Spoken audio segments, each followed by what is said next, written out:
आज रोजी कांद्याची आवक भरपूर झालेली आहे. 280 गाडी आवक कांद्याची आहे. दररोज सरासरी 125-150 गाडी कांद्याची आवक राहते. आज शनिवार असल्यामुळे रविवारचा बाजारपेठ रविवारी सुट्टी असल्यामुळे आज डबल आवक झालेली आहे. 280 गाडी त्याच्यात 50 गाडी नवीन कांदा आहे, 30 गाडी आणि का पांढरा कांदा आहे आणि 15 ते 20 गाडी तांबडा कांदा आहे. मी सादिक बागवान, सिद्धेश्वर मार्केट यार्ड, कांदा आडत व्यापारी.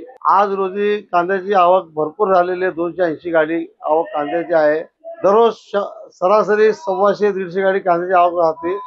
आज शनिवार असल्यामुळे रविवारचा बाजारपेठ रविवारी सुट्टी असल्यामुळे आज डबल आवक झालेली आहे. 280 गाडी त्याच्यात 50 गाडी नवीन कांदा आहे. नवीन मध्ये पण 30 गाडी आणि का पांढरा कांदा आहे आणि 15 ते 20 गाडी तांबडा कांदा आहे. बाकीचा 230 गाडी जी आहे जुना कांदा आहे, म्हणजे 5-6 महिने पूर्वी ठेवलेला जुना कांदा आहे आणि जुना स्टॉक अजून 40 ते 15% आहे. आणि कांद्याला बाजार सरासरी 12 रुपये ते 15 रुपये, 15-16 रुपये कांद्याला बाजार आहे. जुन्या कांद्याला कवचित 18 ते 20 रुपये 5 ते 10 गाडी कांदा विक्री होत आहे. म्हणजे पूर्ण कांदा 18 ते 20 रुपये विकत नाही, फक्त 10 ते 15 गाडी 18 ते 20 रुपये विकत आहे. आणि पांढऱ्या कांद्याला आहे नाही का 1000 रुपयापासून 3000 रुपये पांढऱ्या कांद्याला भाव आहे. नवीन कांद्याला 500 रुपयापासून शेवट 1500 रुपये नवीन कांद्याला बाजार आहे. आणि पुढं बाजार वाढेल का नाही वाढेल ते समजा निसर्गावर आहे. हे कांदा सध्या बाहेरचा कांदा आहे, सोलापूर जिल्ह्यातला कांदा नाही आहे.